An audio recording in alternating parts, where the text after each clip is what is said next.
Thank you so much for ministering to us. God bless you. Manera nchada ndidzidzise pamusoro pekugona kugamuchira. How to receive kugona kugamuchira. Mindoro. Vazhinji vedu we know how to ask. But receiving it's a subject. Inotoda kudzidziswa munhu kuti zvinogamuchirwa sei kana kuti zvinouya sei. Nokuti pane pekuti munhu unenge wakamirira zvinhu zvaakachema kuna Mwari. Mwari ndokubva vaunza mindiro dzacho nekuda kwekusaziva kuti Mwari vanopindura sei. Banhasi kwanditaura pamusoro pesubject yekugona kugamuchira. Ndakaona tikaenda kuagriculture, it's good kuti munhu adzidze kurima nekudini kuita zvese kusvika pakukohwa. But pane time yekuti unoita nzaka kwete nekuti hauna kurima, but nekuti wakatadza kuita store kuchengetedza zvakanaka gohwo rako.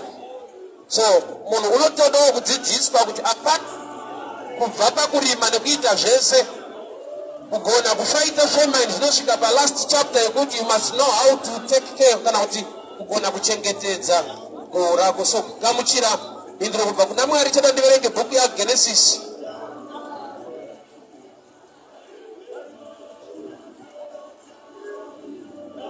Genesis 19 from verse 1. And there came two angels to Sodom at evening, and Lot sat at the gate of Sodom. And Lot, seeing them up, he met them, and he bowed himself with his face towards the ground. And he said, Behold, now my lords, I turn, I pray thee, come unto thy servant house, tarry all the night, wash your feet, then you can rise up early and go your ways. And they said, Nay, but we will abide in the street all night.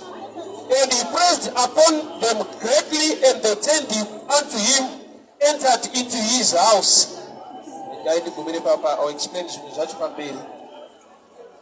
Loti dzakaenda muSodom neGomora hadzina kuenda kumba kwaLoti, but dzakaenda kunogara panoti paCity Square kana kuti pakati peguta. Then Lot ndiye akanaapproacha maangels aya. Anga asiri maangels ekuti you can tell kuti maangels why nekuda kwekuti vakauya vari vanhu. Sometimes in a picture maangels anenge aine mafeathers, but on this text they came as men. Ndokubva vauya vakagara paCity Square. Tingati mugarden reHarare. Lot ndokubva aona vanhu ava, ndokubva anoapproacha akati kana ndawarirwa nyasha uyai nekumba kwangu mudye murare henyu mumukira mangwana nerwendo. Girls ndokubva dzati aiwa we are okay patiri panapa we sleep in the streets sekurenga kwandaita. Bhaibheri ndokubva rati Lot ndokubva agombedzera kuti akavanyengetedza akati aiwa kani hamungarare pamhene ini ndine kumba handei mondovata kumba kwangu modya mangwana kuseni tomukira mberi nerwendo. Maangels haana kuuya kumba kwaLoti. Maangels haana kuuya muSodom achitsvaga Lot. Vanga vauya muSodom kuzoverify the sin yanga yaita rise up unto the Lord. Havana zita remurume anonzi Lot nefamily yake. Vangauya muSodom neGomora kuzoona kuti uipi hwakasvika kumusoro ndihwo here. But Lot ndiye wakanyengetedza wakagombedzera varume vamaangels kuti handei nekumba kwangu. Varume ava imhinduro answer yauya kuSodom neGomora. Moto usati wauya, a way to come out yanga yauya. But vakauya vari vanhu vadokerwa vasina pekuvata, vakanyengetedzwa naLot kuti handei kumba kwangu. So haisi nyaya kuti denga rakasarudza kuti uda kubatsira Lot muSodom neGomora. Hope yeSodom neGomora yanga iri open check to anyone anogona kuita interrupt nekuva nemwoyo nehanya nevarume vasvibirwa vadokerwa vari muguta reSodom neGomora. So kazhinji tine patinofungidzira kuti ndonga Mwari ari mafavorite ake, ane vanhu vanonyanyofavha nyangwe tisichinamata, but kune vari too special vanoitirwa zvinhu naMwari. Peter achibata anoti kuita kwaMwari, God is not a respecter of persons. Munhu waita zvinoda Mwari, Mwari vanowirirana naye voyena naye vomuitira zvaanoshuwira. Ukatarisa nyaya yaIsaac kuti ave nemukadzi, Rebecca mukadzi waIsaac haana kuenderwa mulocation kunopfimbwa. Eliaza atumwa naAbhurahamu wakaenda kutsime. Tsime inzvimbo yaiuya vanhu kuzochera mvura vasikana vemuguta.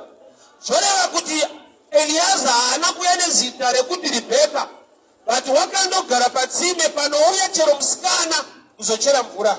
Asi ndobva aisa evhao chirevo chaakati degree kuti achandipa mvura uye achapangamera mvura, iye achava mukadzi waIsaac. Zvoreva kuti opportunity yekuti chero musikana aroorwewo naIsaac yanga iriko, but condition yakaiswa havasi vese vakagona kuita mito. Okay, condition yakaiswa naEliaza yekuti achandipa mvura uye achapangamera mvura.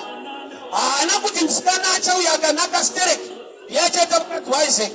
Haana kuti musikana achauya pano akapfeka zvakanaka ndiye musikana waIsaac. Angoisa a condition, but ari panzvimbo yekuti anyone can come to that place. Vasikana vemuguta vaenda kundochera mvura patsime. Zvoreva kuti nyangwe zvisina kunyorwa kuti pakauya vangani, but zvakatsanangurwa kuti pakauya Rebeka ndiye akapa Eliaza mvura ndokubva azopangamera mvura. Zvoreva kuti it was an open door for anyone. So pane zvinhu muupenyu zvatinofungidzira kuti zvinoitirwa vanhu vari too special vakasiyana nesu. Machechi ese unoona akatengwa neropa raJesu ane vanhu vanotenda muna Jesu, vanonamata Mwari mumwe chete, but haaite zvimwe chete kwavari. And I'll give another example. Mwari anotida zvakafanana asi upenyu hwedu haufanane. Zvoita kuti mumwe afungidzira kuti asi hakuna vamwe vari too special vanodiwa stereki, sei kana achitida zvakafanana isu takasiyana.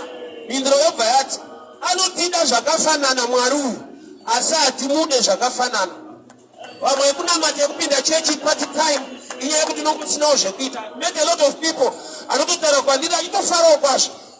When I come across your sermons, harimwe dhera nandabhoekana ndashawa zvokuita vanaenda painternet. But he was not searching for scriptures or for sermons. Itime yekuti anga atoshayawo zvokuita.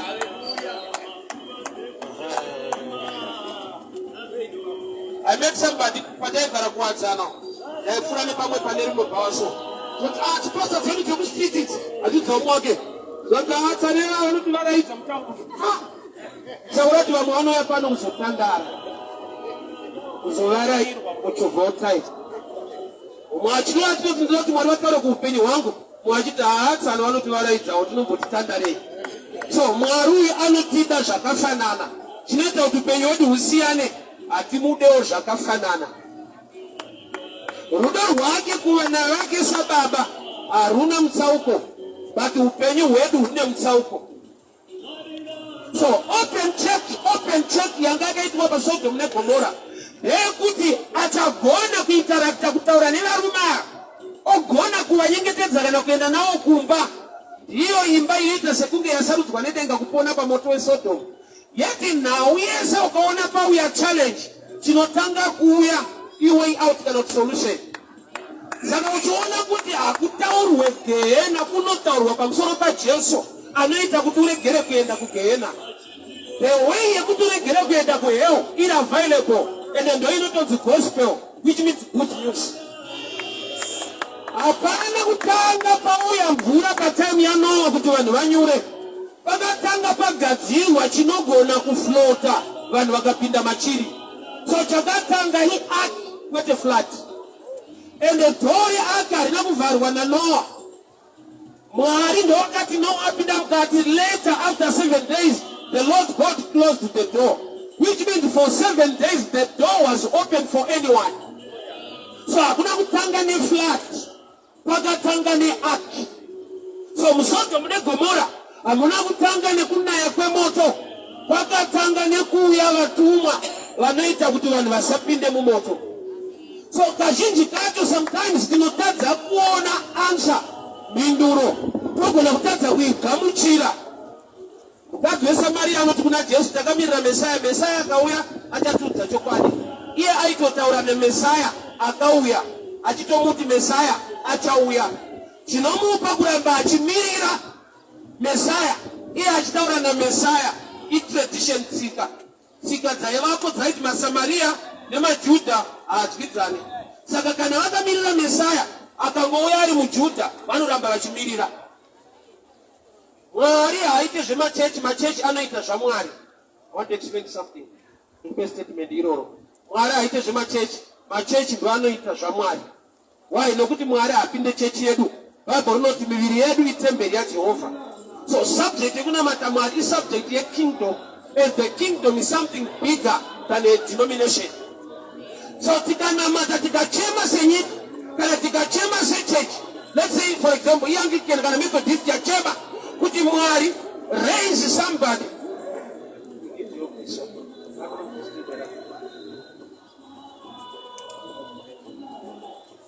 Tikachema sechurch, Anglican Methodist zayota kuti mwari raise somebody. Sumudzai munhu pakati pedu. Sumudzai vhangeri, sumudzai vaprofita. Mwari vakatinzwa vakatipindura. Havapindure vakatsika platform yechechi yanamata. Vanenge vakatsika platform yeumwari hwavo nenyika yaparara kuti vanhu vabati mwari vabatire nyika. Saka vanoita chii? Mwari vanoraise somebody maybe outside our church.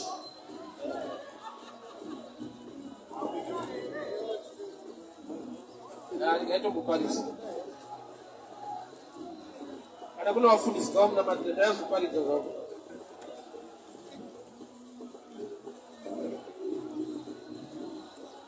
So patinochema kuna mwari tichida mhinduro.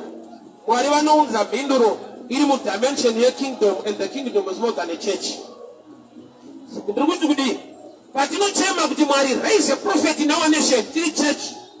Mwari vanomuraise, but pamwe pacho vanomuraise asikapinde ku church kwedu. Vanomuraise kuti aite basa reumambo hwavo. Isu tine mentality yebasa rechechi yedu. I had such a challenge when I started ministering church kwandaipinda. Vakati watumwa nani? Ndikati na mwari. But our committee yedu anogara newepasi kuti tikutume nekudii. Vakati we can no longer associate with you because chero zvauchanoita kuroad it's all up to you because haisi church yakutuma. Kureva kuti vanototi azviite kuti mwari akutume kana chechi isina. Why? Because one of the zvese zvofanirwa kuitwa naMwari zvofanirwa kuitwa muchechi medu. Tikati Mwari raise a prophet in our nation, anofanirwa kunge achipinda chechi yedu. Tikati Mwari raise somebody ane gift healing in our nation, vanhu vari kurwara zvipatara zviri kudhura, anofanirwa kunge munhu wacho achipinda chechi yedu. Saka tine vanhu vane mentality yechechi zvokuti even Mwari akada kuita chinhu navo akatoomerwa kuti avabatsire.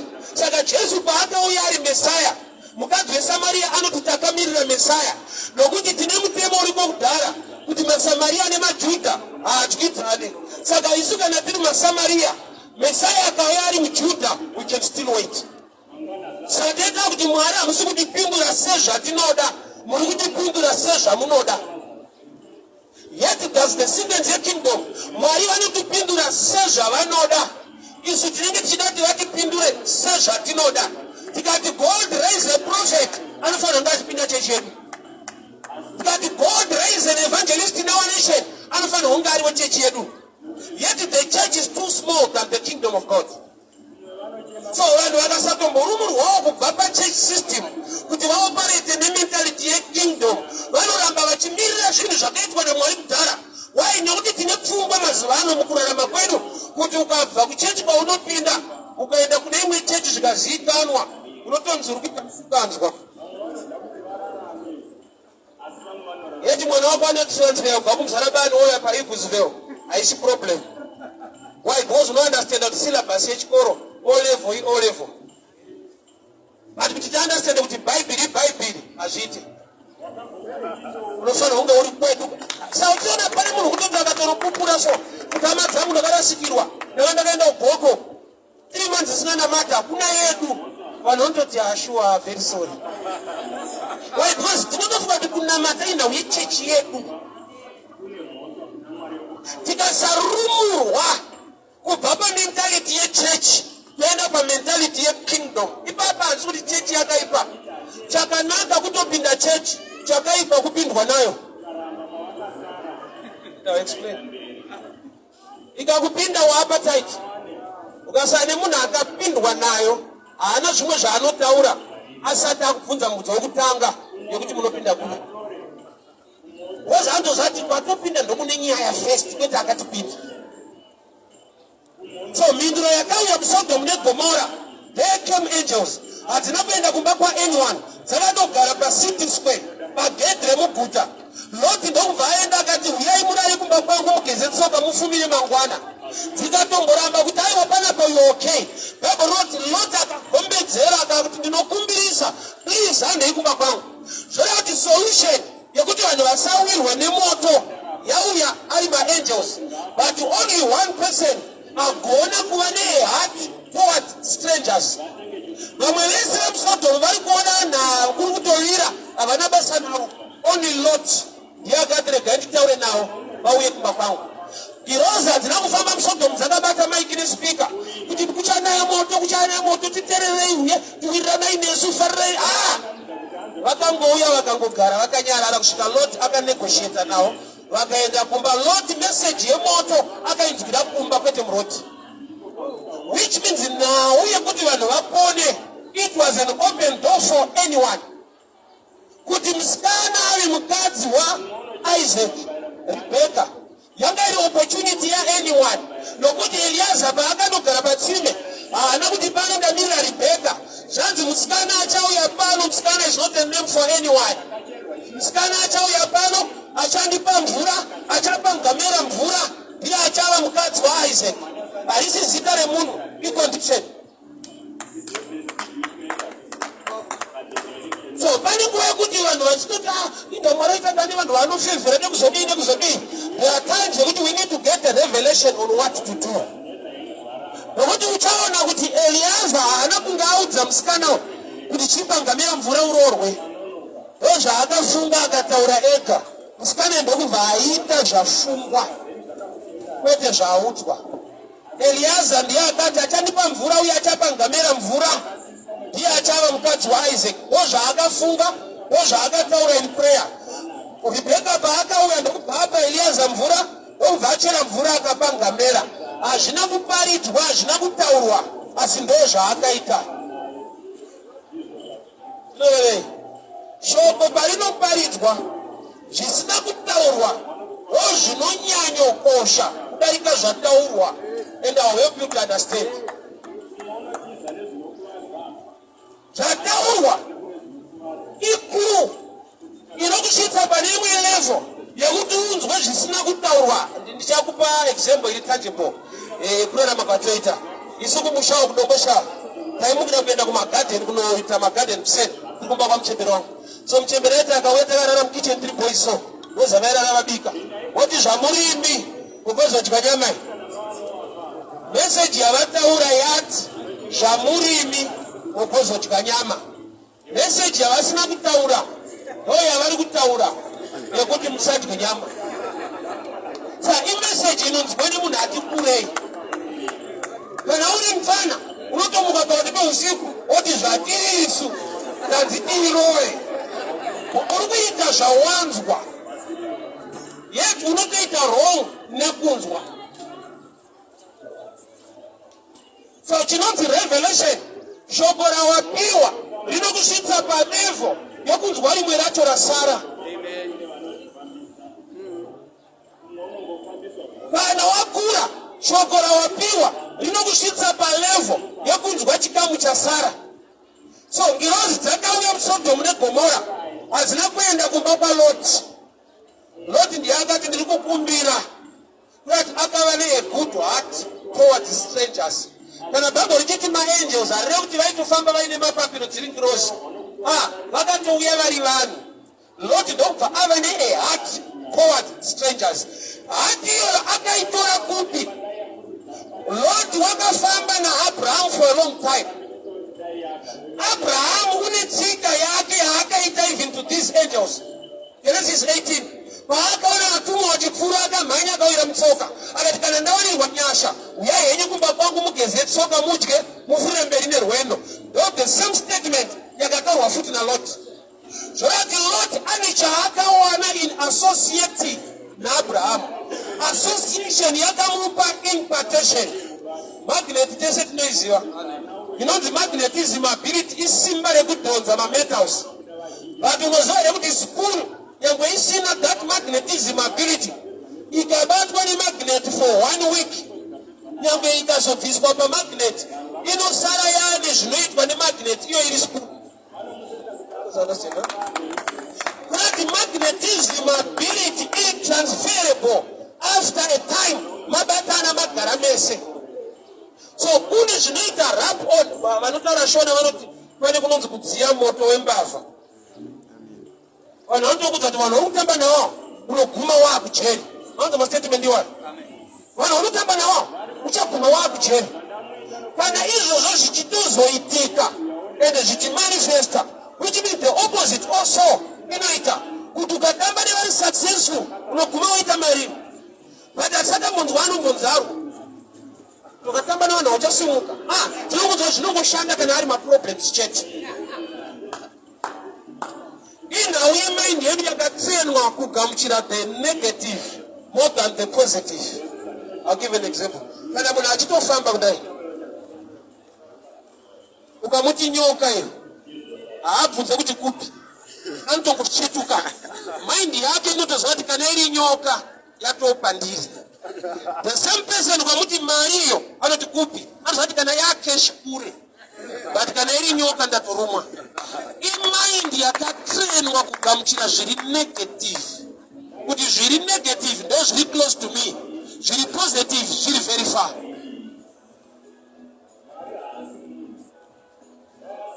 Opportunity yakauya ndikazvipresenta sevanhu vari desperate muSodom neGomora, mastrangers asina pekugara. Lot akatoruma murari panze, ndinemba muno muSodom, let's go to my house. Munomukira kuseni muchienda. Vanhu ivava vari kutaura nawo idelegation yeheaven, but yazvipresenta sekunge iri desperate isina pekurara, ende vaine mission yekuti vanhu vavachahosta vavape message yemoto uye vanhu vagone kuburiswa mumoto, but havana kuuya vaine eneo yekuti Lot. Lot ndiye akaita kuti agone kuwana favor nekuda kwezvaakaita. So kazhinji kune favor inozvipresenta seproblem. Tiona unoramba uchidzokera mupreya kuti Mwari ndirangarei, pane favor yanikuda, yeti favor yacho yakauya, but yakauya desperate, yakatouya iri problem. Saka iwe nokuti hauna meso emweya, wakangoona iri problem, hauna kuona opportunity yavigwa muproblem. Jesu ari Mesaya auya kuzoponesa. Paanokumbira mukadzi wemvura anonyimwa, anyimwa anotanga kumaketa kana kuadvertisa yaainayo kuti dai waiziva ari kukukumbira iwe ndiwo waitokumbira kuno nekuti ndine mvura mhenyu. Zvora kuti anowanzoita zvinhu tu, nyota nemvura. Jesu ukaona akukumbira mvura ukangomunyima anokudza type yake yaainayo. But anotanga apresenta udesperate neproblem, but iye akalota a blessing to your life. So mindiro zhinji dzakamirirwa nevanhu dzakauya ende dzakatoneta, dzinopedzisira dzatodzokera kudenga kwacho kuti muchinda wacho haana kana basa nesu. Why? Nokuti pfungwa yake yakangopurogramwa kuti kana wanamata Mwari achida kukupa opportunity, inongouya shuwa iri opportunity utongoona kuti yaMwari yauya. There are times yekuti the opportunity inozvipresenta semaangels auya muSodom. They were desperate, vasina kwekurara, vachingodzungaira mutauni, but iri timu yemoto inonaisa moto type. But havana kuya kana nemagumbezi kana neany sign yekuti vane zvokudenga zvavainazvo. Vakangouya vakagara muguta. Lot akati aiwa handisiye mastrangers achirara panze kana ndiine imba. So pane nguva yekuti basa rako rakauya, vanhu vakatouya sekunge harisi basa, idambudziko. Saka vakadzokera futi kuprayer kuti Mwari basa rangu nanhasi. Yeti basa racho parakauya hauna kuwana meso ekuona kuti ndiro rauya. Hapa runoti mukadzi akanaka anobva kuna Mwari. Asi hapana panoti ukaita prayer denga rovhurika noti adzimai avo shuwa anobva kuno. Achibva kuna Mwari kudaro akatobvako kudhara atori kumaraini kwawo, ende anotopfimbwa ende anotorambawo. Ina adzimai angu atine vana 3 pandakavapfimba vakanditi kwana. But wega undonoti adenga rakandipa munhu but aimboti kwana inini manje. And one thing chandaka understand zvangu, it ladies sometimes or most of the time kana tukuwa dzesi to them no ani ma meaning too. No anoreva kuti no kana no anoreva value. No ariko no wano okuti unonzwa kuti kuramba bali kuna no anokudza kuti azvinoita izo ilanguage inozikanwa nati kurei pane kuramba unokudza kuti iripo munhu aramba unochedzera kuti haabhozi kuti kune wino yayozona apasva kutuka pane mhepa but ilanguage inogona kuunderstandwa a little bit mature. So Lot varume paakavati ati munoona kumba kwamugwambo rati vakaramba vakati we are okay here. Iye ndokubva azoita nekunyengetedza kuti please God ndinemba muno muSodoma hamungatenderwe kurara panze apa isu tiripo. Ndokubva vaenda nevatumwa kumba kwake. Handizadzaradzira kumanguva vanhu vaamumba pamusadza radyiwa sapa yarowa. Avo varume muSodoma zvabata vaziva kuti vanhu vaya vaenda kumba kwaLoti. Ndokubva vauya kumba kwaLoti zvikati buditsa vanhu vapinda mumba mako. Pese panouya favor mumaishi mako Satani hapete maoko anotuma masystems anda kuti favor yebude futi. Mukadzi anonzi Rahabu chaira chifeve vakapinda varume 2 vatumwa naana Joshua mumba maRahabu. Zvanzi mambo the king of Jericho akatuma vanhu kuti endai munoudza Rahabu abuditsa varume vapinda mumba make. Hama dzangu chinonzi chifeve kutendera varume vachipinda mumba mako kana uchizikanwa kunzi kuchifeve. Sei musuru mambo akarwadziwa kuti Rahabu ane makastoma. That means mambo anga akusenza a spiritual thing more than a physical. Nokuti kana munhu ari chifeve ari hure varume vapinda mumba make ufeve hwacho. Rahabu was a prostitute. Mama ake mukapinda murume zvine problem here. But sei mambo weJeriko akati endai munoudza Rahabu abuditsa varume vapinda mumba make. Wati pese panouya chinokuponesa the devil fight. Zvisina basa hazvaite zvinoita kuti life itransforme obva anoda manje. Kuti atonzi chaiva tifeve kurati every day maipinda vanhu ende hakunanga nebasa nazvo. But pakapinda vatumwa naJoshua vanozoita kuti Rahabu asurvive. Mambo awazva kuti pese pane survivor we need to fight. Ndinofanira kuti Rahabu akatsika-tsika haana kuti Yeshua vapinda torai akavaviga mumba make. Sadhaivhi tinoti shoko renyu ndakariviga mumwoyo mangu. Kuti kana chiri chaMwari chinoda kuviga mauri chichengetedze. Vanhu havafare kana Mwari aunza blessing mulife yako vanotuma masystems anda kukutorera. Lot ahosta vanhu mumba ko vanhu haisimba yenyu imba yaLoti munorwadziwa nei kuti Lot apa vanhu accommodation. Mwechina inosenza kuti kana atotora rume wapinda mumba upenyu hwake hwatotransforma hwachinja. Saka let's fight tifanane. Inetu kwaya kuchechisana nobva asiyana newe. Wobva anototi yes this is the time to fight you now. Why? Nokuti pane zvauya mulife mako zvakanakira upenyu hwako zvokuti wakaipa unorwadziwa. Vanhu munopoikana nei kana Lot apa vaenzi pekurara. Vadzi vakati panguva vakangoti chovhei vakauya vakapinda kurova tuo buditsa varume vapinda imomo toda kurara navo. Ripoti yakaenda kudenga yanga iri yehumbo chake.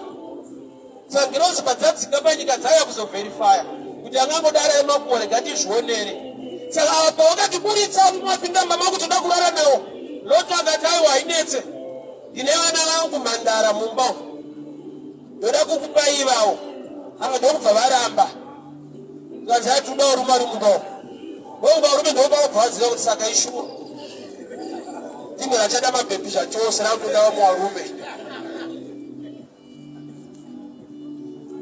Akaramba Lot akataiwa ndine vana mhandara ndikupei zvikanzi hatidi tida varume ivavo.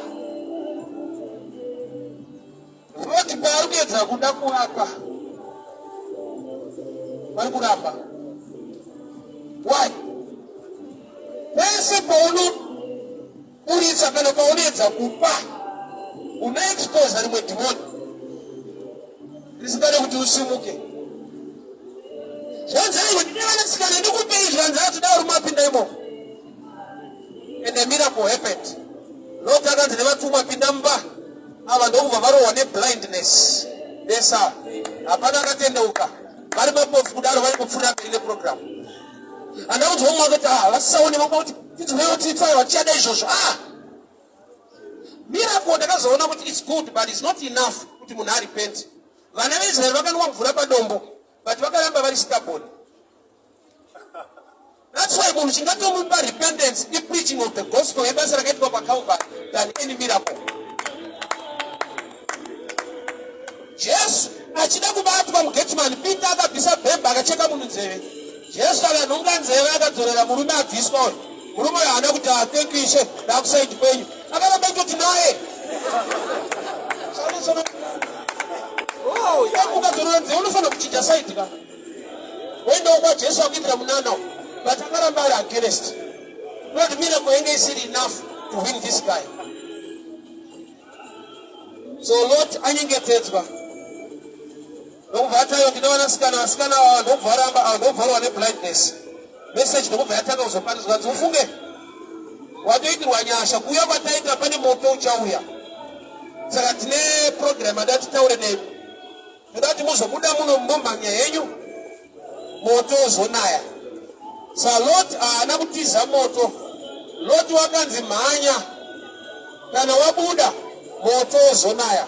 So Lot haana kutiza moto muSodom ndandiyoti vatsimbirira ipapa. Akatopiwa message yekunzi mhanya uende kuchikomo ichi. Kana wasvika ikoko ndopatichaita zvatoda kuita. Lot haana kutiza moto muSodom. Lot waimhanya nemessage yefaith yekuti zvataurwa ndezvechokwadi zvichaitika. Saka kuda kuti vanhu vaigona kusangana naye chimhanya vaigona kubvunza kuti indava obva ati kuchanaya moto. Vanhu voti kana usiri kunaya is not a problem. Tozozviona wakuita sei. So because haasi kutiza moto ari kumhanya pamessage yefaith. But message yapihwa kufamily yake ine one principle: don't look back or don't look behind. Rabai makatarisa kwamuri kuenda. It's unfortunate kuti my Lord vabikira vatumwa vahosta denga havana kuva successful. Ivo vabikira vatumwa denga rasvikira mbamao vakanzi budai musacheuke. Ivo pakuenda ndokubva vacheuka. And the Bible rangu rati she turned into a pillar of salt. Apart kuti munhu yaanenge asisipo afa, Bible harina kuti she died, rati she turned into a pillar of salt. Why salt among everything else? Saying that you akava salt akadi kungochumuka naivhu nokuti munhu ifka munhu anodzokera kuguruva. Mailota haana kudzokera kuguruva, vakadzokera kusalt, which means there is a story behind chinhu chinonzi salt. That's why Jesu kwaari kuuya manje anoti imi mukatenda kuvhangeri rangu kana muri vatendi, you are the salt of the world. Zvoya kuti Mailoti vane chinhu chatinogona kudzidza kubva pavari kuti sei vasina kuva ivhu, nokuti ivhu rinodzokera kupi? Kuvhu. Mailoti kufa kwavo hakuna kunzi she died, so she turned to become a pillar of salt. Among everything else, why salt? Saka Jesu paari kuti kana muri vatendi manje matovawo futi munyu. Lati isusu naMailoti tinenge kufanana kana tichitenda muna Kristu. Mandinzwika here? Yes, amen. Timbirire musho unopanzwa. Kana Jesu achiti isu tiri munyu wenyika kana tiri mabelievers, ukuti naMailoti let her look back and she turned into a pillar of salt. So naMailoti tinenge kufanana, tiri munyu iye akavawo munyu. But tinofanana sei nokuti yawo yaiva nyaya yedisobedience. Havana kuteerera zvakataurwa nevatumwa ndokubva vacheuka and she became a pillar of salt. Isu manje tobva tava futi munyu kufanana nawo. Sei? Salt ukaitora ukaiisa musupu kana mumuriwo inodissolva.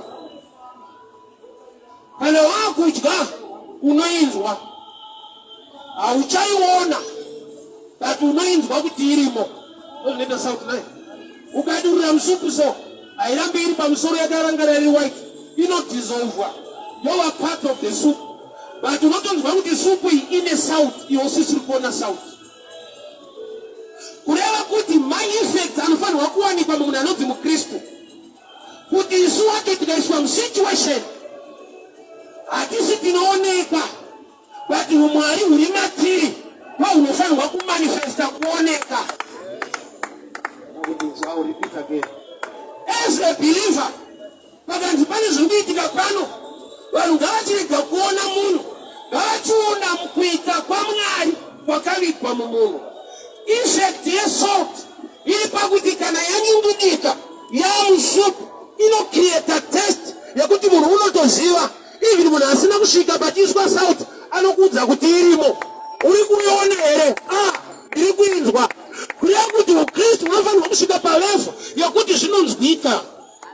Kana vanhu ukasauta ndopinda kwakati yedu ndeyakati, usauti hwako unotatsana unonamata. Tisina kubvunzana machechi yekunamata inooneka. Pari pano kuti unozoona kuti papa waasauti yekuti anofanira kutobata shuwa kuti uri sauti unotoita kuaudza nebheji yekuchechi kuti nditoriweuta muri kuonera usauti haupo. Kana usauti uripo, vanhu vana basa rekubvunza unopinda kupi vanoona kuti mwoyo nemunhu kudzikama kwake kutaura kwake uyanonamata. The effects of salt. Hapaonekwe chechi, hapaonekwe bheji, hapaonekwe chigaro, panoonekwa manifestation yeumwari. So Lot nevana vake vakapfuurira mberi nerwendo. Thank God Lot haana kuzocheukawo. Why? Because pane program inoda kurongwa naMwari. Kune rudzi runotipa mukadzi anonzi Ruth, anonzi maMoabites.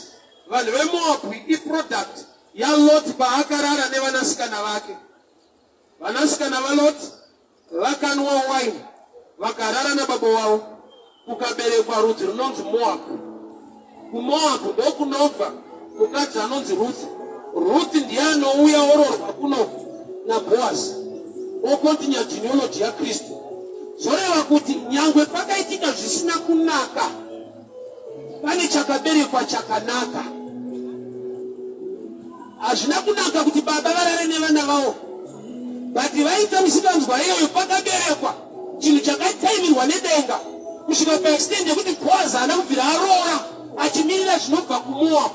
Yeti Moab izita remusikanzwa, vana varara nababa, but kuna vana varara nababa kuMoab kumusikanzwa kuri kuberekwa Ruth anova kateguru waKristu anororwa naBoazi. Sei denga raita sekunge raitransfova, uchaona kuti my Lot by revelation nechizaruko vari kuziva kuti mberi kwatiri kuenda ndikakontinya kuenda nemurume wangu hatigone kubereka rudzi rinonzi Moab. Tinenge ndauraya plani yaMwari yekuti tivape Ruth. Saka ini pandiri kucheuka, I'm looking into the revelation of the future. Lot naadzimai vakapfuurira mberi nerwendo havagone kubereka rudzi rinonzi Moab, nokuti rudzi rinonzi Moab runongowanikwa bedzi Lot paarara nevana vake vasikana. Naadzimai vake havagone kuita rudzi irworwo, but murudzi irworwo muna ari kudiwa anonzi Ruth. Saka mai Lot vakakontinya, kumberi hakuna Moab, kana kusina Moab hakuna Ruth. Saka mai Lot pavanocheuka kureva kuti vari kuti inini handichakontinya kuenda kumberi, but nyangwe ndisina kukontinya kuenda kumberi, pane zvandaona zvekumberi zvandava involved kuti ndibatsire kuti zviite. Zvii kuti kuve neMoab handifanire kukontinya. Saka pandiri kucheuka ndava sauti haichaoneka, inodhisolva musupu, unozongoinzwa kumberi. Kana paakuberekwa Moab unozwa kuti pana amai vakabva kuti paite vamwe vasikana vanobereka zvinhu izvi.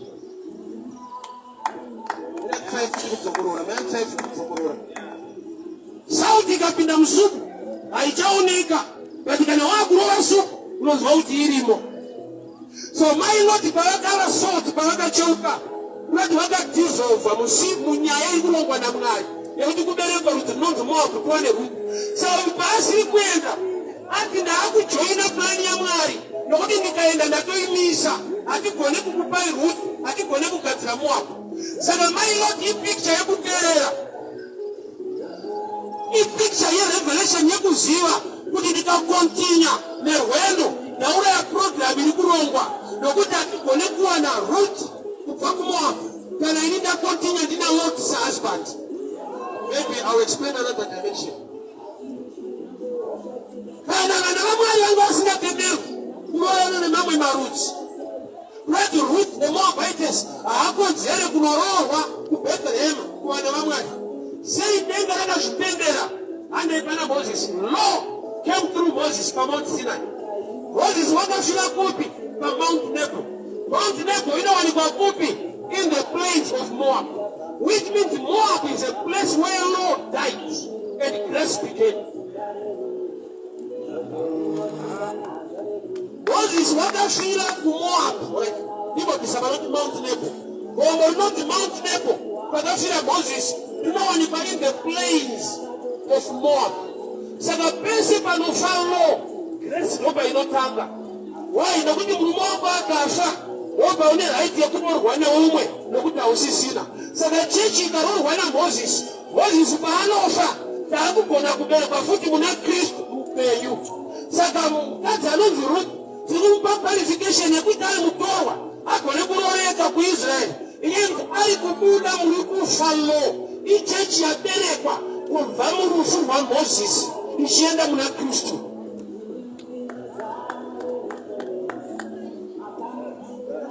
Sana akukushika pale akukati ngapha mukadzi walota ana kukontinya nerwendo acheuka ndomubva ava sauti. Jesu auya ndobva ati imi muri munyu wenyika. Kuti ari kutifananidza yetu ukatarisaka story ari kutifananidza nemunhu asingateereri. Zvorati pane kuteerera kuripo nokusateerera kwake. Nokuti dai akateerera akasacheuka aipfuura mberi nehasband yake Loti wosvika uku wochembedzana zvavo kwavanga vabereka kudhara. Saka paakasajoina rwendo rwokuenda nekucheuka, Loti akarara nevanasikana vake ndokubva abereka kuti Loti Moab ndokwakabva Ruth. Zvoreva kuti amai Loti vari kuti kumberi uku Mwari havana purani neni yekuti tivape Ruth, vane purani naLoti nevanasikana vake 2. Saka ini handichaenda nokuti ndikaenda ndinospoira program yekuti kuve naRuth. Saka paari kucheuka vavasouti adhinzurwa mutsuku, but unozonzwa kuma kumberi kuti kwakaberekwa Ruth. Zvakureva kuti kusaenda kwamukadzi waLoti ndokwakakonzera kuti kuve neRuth kunonzi Moab. Kuti akaparticipata paprogramu iri kumberi but iye asara. Maeffect esauti ukangoisa musuku hauione futi but unoinzwa. Even munhu asina kuona muchiiswa sauti anokuudza kuti munyu wakawanda. Maonera ndiri kuunzwa. Unounzwa sei kana wadissolve? So picture yechechi kuti you are the salt of the world. Patafananidzwa nefirst statement yekuti salt iri pana mai Loti.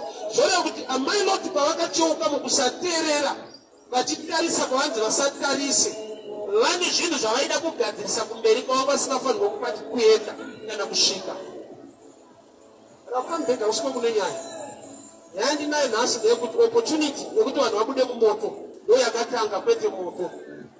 Chakatanga usiku kunaya kwemoto kune varume vakauya vakanyengetedzwa naLoti kuti andeikufamba. Havana kuuya kuti kutsvaga Loti neadresi yaLoti panapa. Even Abraham, the friend of God, the great prophet, akaita intercede for Sodom and Gomorrah. And akatotara in terms of figures akatanga ati 50 gross negotiate na kusvika asvika pa 10. The actual figure yakanamatwa naAbraham yekuti vanhu vabuditswa 10 but hamuna kubuda vanhu 10 4.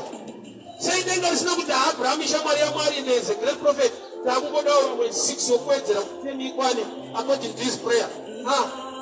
Secret yanga iripo ndeyekuti no matter prophet vakunamatira zvakadii, your character matters most per manifestation.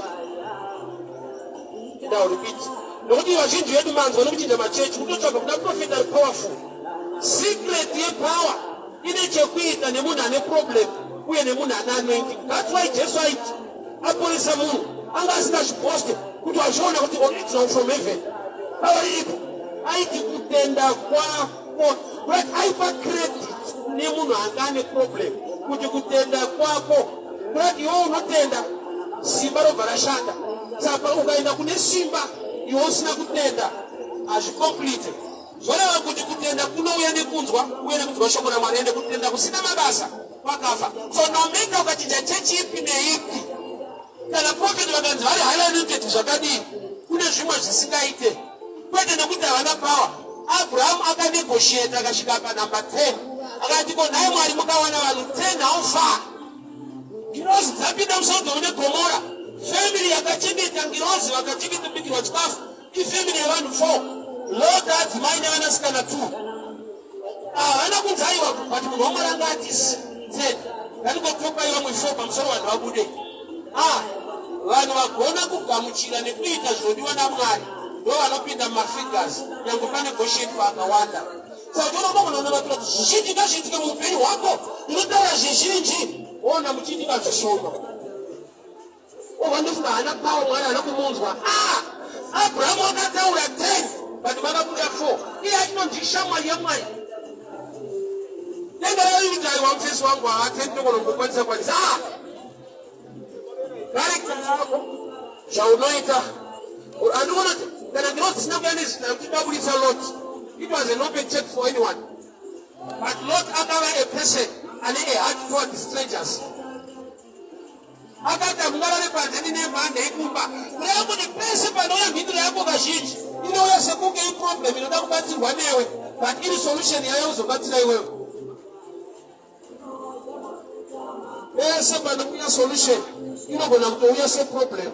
Saka uchiona uchiri kunamata kuti Mwari problem ngaipere kuda solution, every problem yacho no solution. I'll give you a quick example. HIV idambudziko.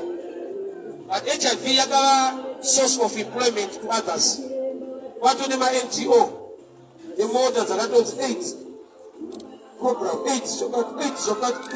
Kulewana teta dumbu ne AIDS kuyakwake atore dumbu. Anoshanda kuma NGO AIDS. Iwe chako unayo cheti. Kuti ngori rimwe side wozvako but vamwe vatya nayo.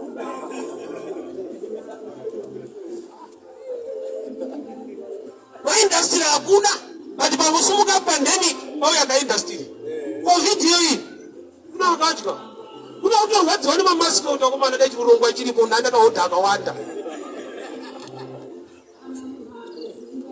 Western restaurant timu redu vakomana vasera na 5 mari nemamasika. Ngotsenga mukokomana ngotsenga. Anduzota mana Covid kuenda kwaita kuti ma5 achawanikwa manga. Wazungosana neon chatoenda tese 5. Sakapera. Yanga iri pandemic kakarika breakthrough. Nerimwe site. Wondo painouya. Noinoita kuti vamwe vazonzi mahero. Vamwe vanonzi marefugees. Decision yavakaita pakauya hondo vakapeni zvekudetsera vanhu rekatipinde mukembi mwendo ubvataiwa yatingajairirwe nyika yedu. Hondo yapera ndokuvazonzi vakupiwa mari dzawa nekusada kujairirwa ave kutiza ndiyoyo. Saka mumwe akaita refugee mumwe akaita hero pahondo 1. Havana kuya chiti mahero endayo marefugee endayo idecision yako kuti ndanditi zvenoizi ndikapinde mukembi mune vamwe. Unouraya tidi izvo zvikandijoina vangu tizorore. So pari pekuti opportunity ikauya side raunoenda kwete rawakaendeswa raunoenda iwewe maringe mafungiro ako.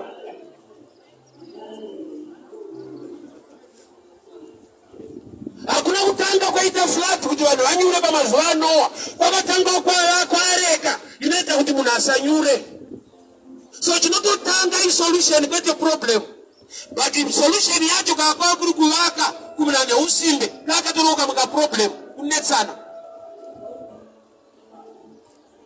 Vana vanokuifarira program yekuvakareka.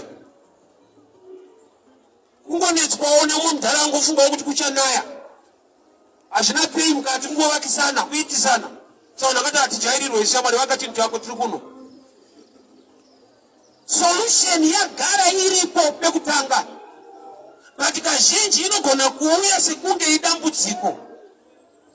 Saka uchiona nanhasi chiri kungo dai ndirini Daniel ndaiswa mugomba reshupa. Prayer yangu yanga ine kuti I bind the lions, I paralyze them, I command them to die.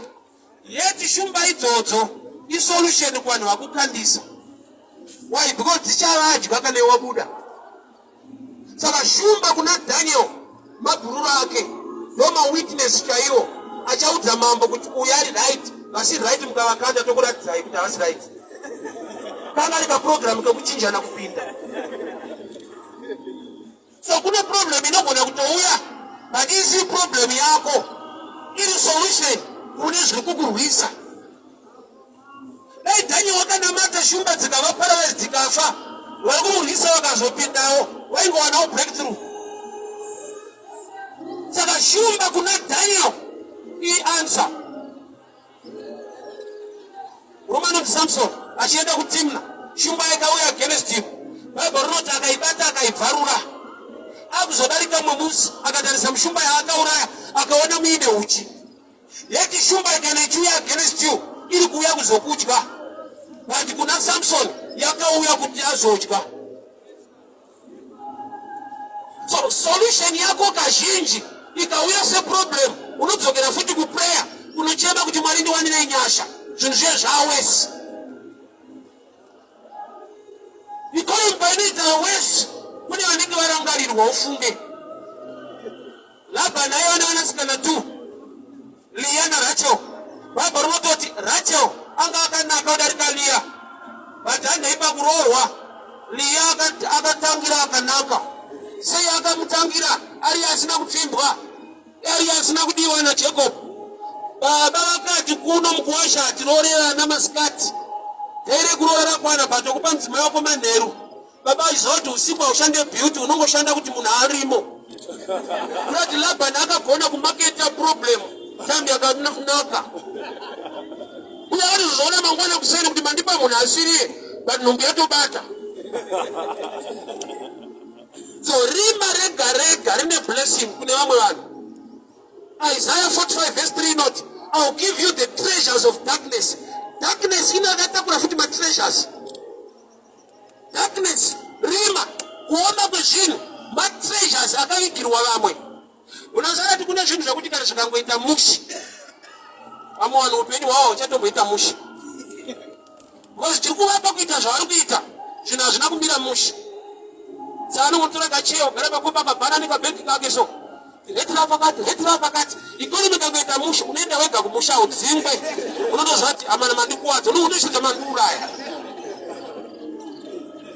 Saka irima reikonomi ringoita vamwe tsano vagonawo kuvaka because havana kufunda. Zvikaita proper panoshanda kufunda kwako. Saka kana usina kufunda usatombochema dai zvanaka, dai watoti Mwari ngandinakirwe munguva inoyi. Because zvikanaka kune mainterview baba, hakuna achapinda basa asina kuitwa interview even mabasa ako. Aunza mama tambura ako manopinda yokusesa pinda munofira patransformer. Vakuru munotobvunzwa kuti munozvigone rota batata tambura straight. Nama haisi qualification, nama haisi experience. This situation.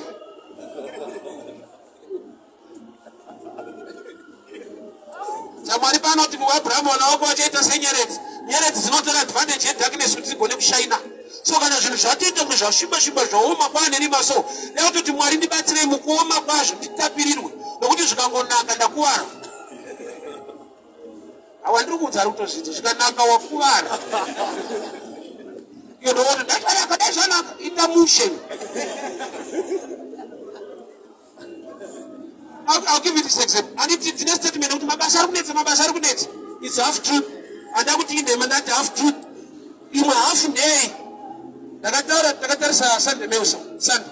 Tikatona ito nzikurukudiwa engineer kuchireti. Tonga talents. Ikuda engineer kushuka. Kutoni mabasa kuchaka vanhu. Kune vanhu kuchaka mabasa.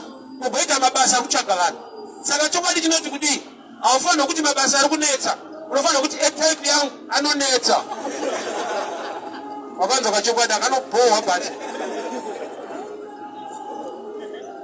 Vana kuri kudiwa engineer so. Kuti mabasa ari kunetsa iti edzera rangu. Hapo.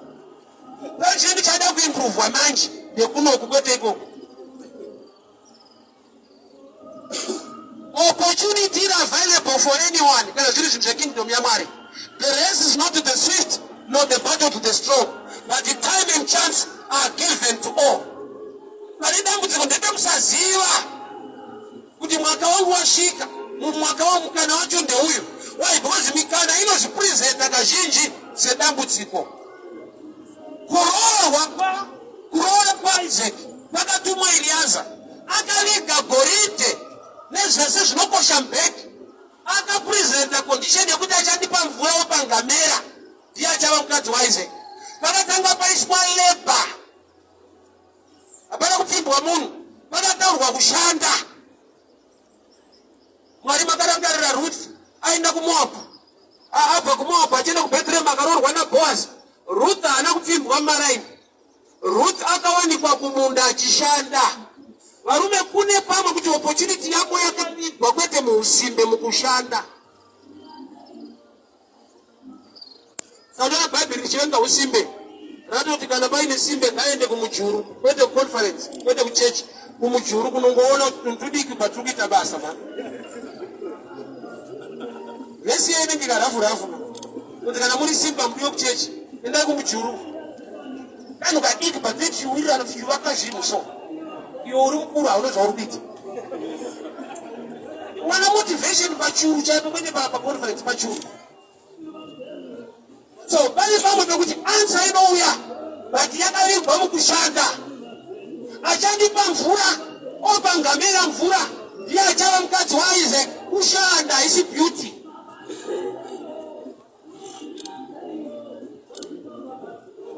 Opportunity payakauya kuti moto wakuda kunaya but patumwa vanhu vanobudisa nhu mumoto. Vanhu vakauya vari desperate vasina pekurara vakasvikira muguta reSodhomu neGomora vakagara paCity Square. Lota akaenda akati varume ndinemba hamungarare panzira handi munorara kumba kwangu mupfuure mberi nerwendo rwenyu. Zvanzi vatumwa vakatomboramba akavagombedzera kuti please don't worry hamungarare panzira handei kumba.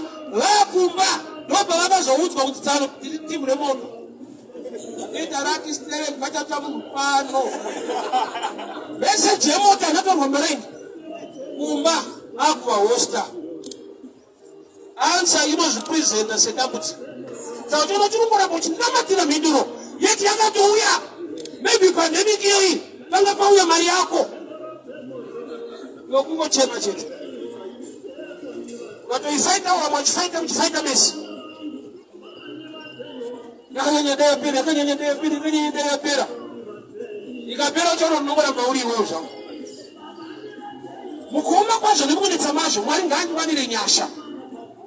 Nigone kuziva kuti apa pane mhinduro apa ndo pane answer yangu. Varume havana pekurara ndinapo pekurara. I remember ndakabhuka testimony how I came to town. Ndaigara kumazoe mine unonzi kuJumbo. I grew up pamaini papa. Saka pane golf club. Saka varungu vaenda vachitamba golf. Saka taenda kunotakura mabhegi tiri makedi tiri mafana.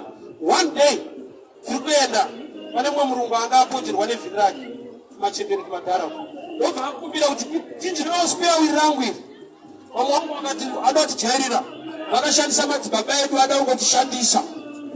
Sara vaida kumubatira Sara chitakwenda kubatawo nhau yegolf kudhara. Ndakamubatsira munhu iyeyo. Ndobva andipawo business card rake, was a farmer.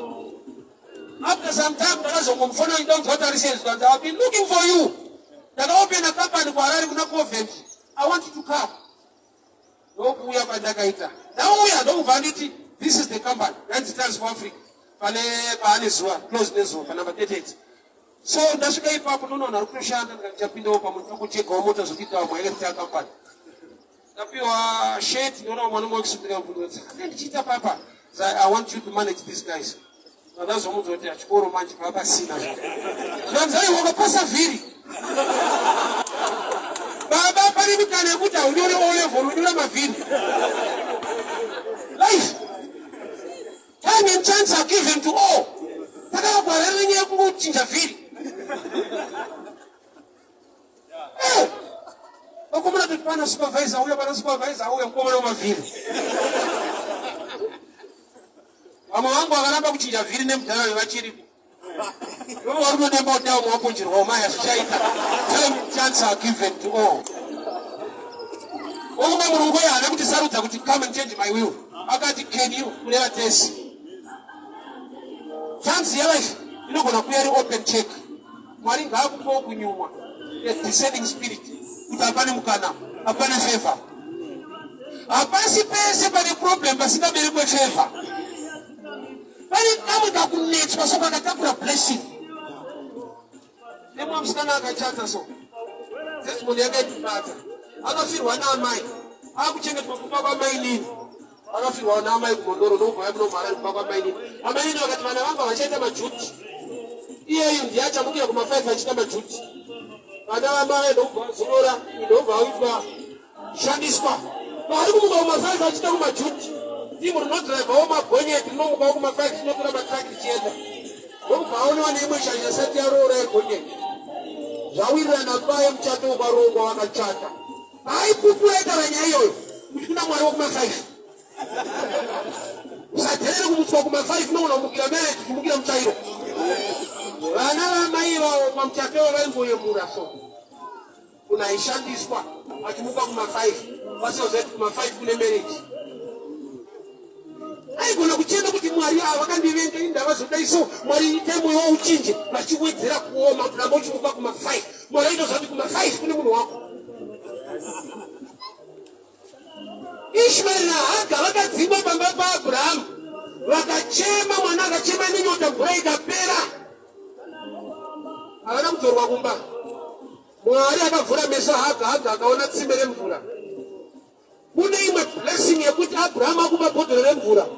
But mwari vada kutokubariri tsime remvura. But unoriwana sei kana wadzingwa kwaAbhurahamu. Pane kudzingwa kuna mwari mukati. Ukakuziva unosvara. Zvinoita kuti ucheme pakati maka vada kundidzinga. Usaziva kuti mhinduro dzinouya sei. Kune mhinduro dzinouya saJoseph. Kuti vakoma vako ndovanopesa vatokumaka kwete vatorwa. Vakoma ndovanokutengesa. Joseph ane dream yekuita mambo. But haana mari transport. Mari transport kuvengwa. Support yedream yako inoda vanhu vanokumaka oyi. Alright, I'll finish this scripture. 2 Kings chapter 13 verse 20. Kune murume aenda kundovigwa. Zvanzi vakundomukanda muguva. Vasvika naye kumakuva.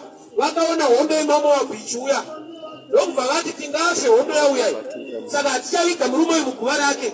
Ndokubva vamukanda muguva ranga rakashama naElisha. Paakaguma mapfupa ndokubva amuka. Dai akaitwa proper burial aivigika. But nokuti vakamukanda muguva risiri rake akaguma mapfupa akamuka. Yega murume wokuti akapiwa maiki achipa testimony muchechi anoti ndinosvara nenyaya dzekukandwa kandwa idzi. Takakandwa mumari dzedu, takakandwa miminana yedu. Proper burial yaitomusiya akaora. But vanhu vakaona hondo ndokubva kuti ngatimbomukandai. So pane kumwe kukandwa kurijektwa kuri kukukanda pablessing. So kana uchinasa Bibheri richiti gara une mufaro muna Mwari nokuti Mwari vakatendeka. Rejoice in the Lord. I said rejoice. Why? Because even in trying and troubling times, anengadzizo ari kuita Mwari. Kune favor isingawanikwe mukudiwa, inowanikwa mukumakwa. One day I was preaching here around 2012. Because we started here 2007. 2012 I was preaching here, so I had a challenge with some guys who are part of my English preachers. Only Shona preacher cannot be part of our team. That's like a dressing car for people, they say a lot. Don't want this chapter the lunch hour.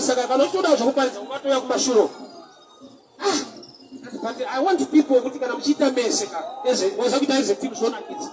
But their rejection, one day I was ministering here my 11 said,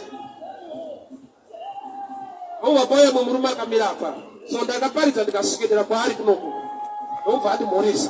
What's the use? Araban Batter over no Vapuri Samai. Mariaka Pulitza $10, 700 years. 2012. 700 years. Pan of the church. Pana. Don't God bless you. Don't buy it. But there is no Zimbabwe one. No problem. I don't know what you want to see it right. So then I can mark on Diwa or Stefan Gudiwa. I don't know who went on Diwa and I said, mark. Why? Because I don't have the punishment. Can I what Diwa situation? Zensi mukuoma ni kunetsa kwazvo. Time and chance are given to all. Mukuoma kwakaita zvinhu nemapandemic ari kuuya nezvinhu. Iti Mwari ndipewo mese mweya kuona mukana wangu. Zvinhu hazvinake nokuti zvanaka, zvinhu zvinonaka nokuti una Mwari anozvinatsa at any time. Zvinhu hazvinake nokuti zvakanaka, zvinhu zvinokunakira kana uri muna Mwari akanaka. Asadanzwa kunoidhara chinokuti afana mabereko nguva yakaipa. Kare zvinhu zvava zviri right. Hatigona kuvapikisa vanhu kuti ndipewo kadhi renyu foto. Tione zvava zviri right mairupfekwawo sei. Unonzwa tsitsi. Matenda futi nesikuto munhu akadai kuti zvava zviri right. Saka ndo right iyoyi. Namutori postereki papa. Achiudzawo varowa kuti mabereko nguva yakaipa. Une cell phone yekuti pakaita nhamo kuisa WhatsApp message yasvika. Iwo kwati pa 4 days munhu ari kuroti munhu aizoudzwa munhu atovigwa. Vaenda kuchikoro nesako yemangai 13 days netsoka. Iwo uri kuenda nekombi yechikoro kuti mabereko nguva yakaipa. Zvinongoreva ndezvekuti nguva dzakaipa dzagara dziripo asi kune vanhu vanonakirwa munguva idzodzo. Vanotaura kuti tough times do not last but tough people do. Kuna vanonzwa kuti aiwa munguva yekuoma kwazvo Mwari akandirangarira ndikaita zvinhu. 2008 kune machansi mari isingatenge, kune vakavaka dzimba, kune vakatsvaka zvekuti vakanzimbopupurai vanoti ndakaona Mwari 2008 iwe ukapiwo mike woti nandafa. Kusiyana kweupenyu. Time and chance are given to all. Rega kupotsa mukana nenguva yezvinhu zvako. Mamiriro azvakaita, mamiriro awakaita ane nyaya kudarika mamiriro azvakaita. Why? Nokuti mukana wako ungangodaro wekuti varume vauya muSodoma ndovachakuburitsa mumoto, but vari desperate havana pekurara. Iwe ukava ne a good heart, even uri kuSodom, what can change your life?